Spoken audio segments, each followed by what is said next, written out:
Let's start on the Republican side. Tell us about what this big poll tells us.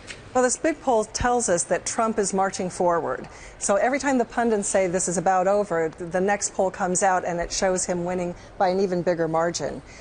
He's up, Carson is up, Bush is down, and then the rest of the field is kind of holding its own. And between Trump and Carson, number one, number two in this national poll and some state polls, Trump leads across the board with every demographic and other type of group. But what can you say about where Carson is closer to Trump on gender or age or education? Are there areas where Carson's competing more with Trump? Well, women used to be Carson's core, that he actually won over Trump in some of the polls that we've been looking with. Trump now has an 11-point lead among women, so he's making up that distance. Trump is doing better with college graduates than he used to, so those numbers have increased. Carson continues to be the core Republicans, the core conservatives. He does better, but he does not win. Sasha, if you're Donald Trump's campaign and you're looking at these numbers and other numbers and trying to translate them into strategic and tactical imperatives on the ground in places like Iowa, what are you thinking right now? I wonder whether you actually need a ground game. You know, I mean, the assumption is that Trump needs to spend the fall developing a sort of traditional-looking campaign with a field organization that will identify his voters throughout the fall and then mobilize them on caucus day. The nature of his coalition, this really diffuse, varied coalition, makes it really difficult to use the statistical tools that campaigns want to predict who their supporters are. And that's what you want so that you know which doors to knock on, which phones to call. The problem with Carson's, the statistical attributes of a Carson supporter are looking far easier to define now than Trump's. And that's just going to be a problem. And as the months go on, there would be a huge risk for Trump if people who look like Trump supporters in September were being treated by Trump's campaign on caucus day, because there'll probably be a lot of fluidity since then. So I think the question for Trump is, do you even want to bother with the ground game, or is his current national media persuasion strategy enough to carry him through?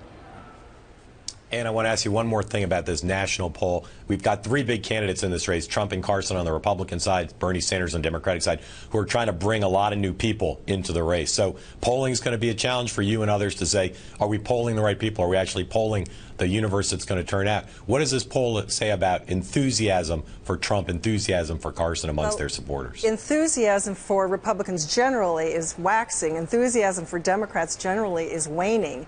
And if you drill down to look at candidate by candidate, Trump has a very high number saying that they feel enthusiastic if he were to become the nominee. This is among everybody. These are all Republicans, and about half as many saying they'd be angry or upset if he got it. Carson, his numbers are even more positive, more tilted toward the positive. Jeb Bush is not somebody we've been talking about. He has more people saying that they would be angry if he turned out to be the nominee than say they would be enthusiastic about it. Okay, Anna, I think you mean not angry, but frowny face. Upset. Yes. Sad face. Sad octopus. Okay, Anna, I want to stick with you just because you're an Iowa expert above all else. There's a Quinnipiac poll out on the Democratic side focusing on Iowa. What do you see in those numbers? Well, in those numbers, they've included Joe Biden and then they've taken him out. And when he is included, he's sapping some of the strength out of Hillary Clinton, and Bernie Sanders actually has a 1-point lead. You take him out of the equation, she's holding on to a 3-point lead. So clearly, his being in the mix right now is bothering Hillary Clinton a little bit more than Bernie Sanders.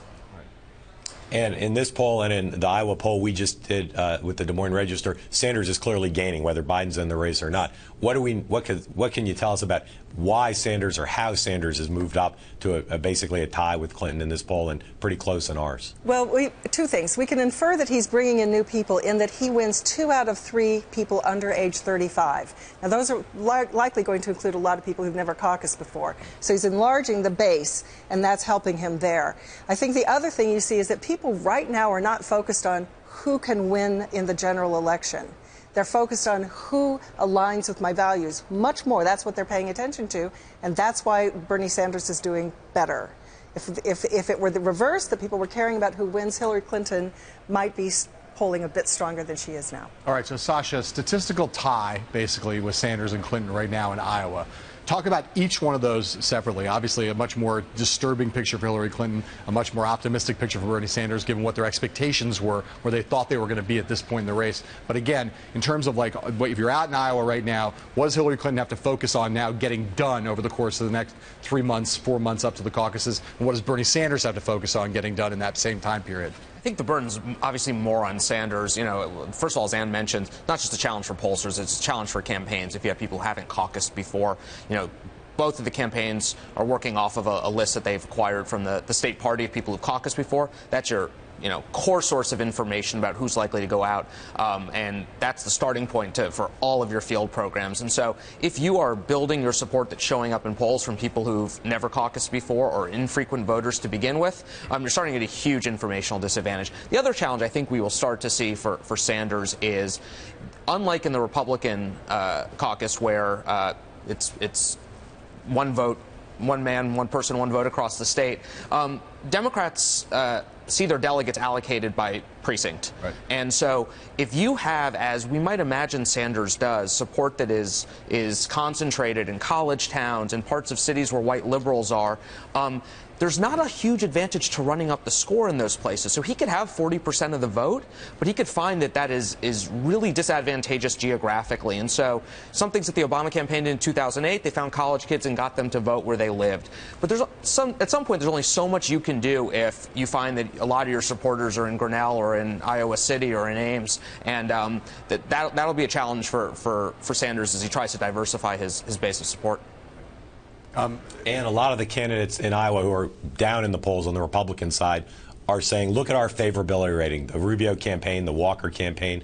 Is that a thin read, or is that something that they can cling to and say, people like us in Iowa, we've still got a chance even though we're down in the horse race? Well, we know that anything can happen. So if you don't have a good likability factor, you're going to be in trouble. So the fact that there are several candidates with very high likability factors, they just have to figure out how to parlay that into actual votes. Why choose this person that you're just not as ginned up about, even though you like them? There's just a difference between who do you date and who do you marry.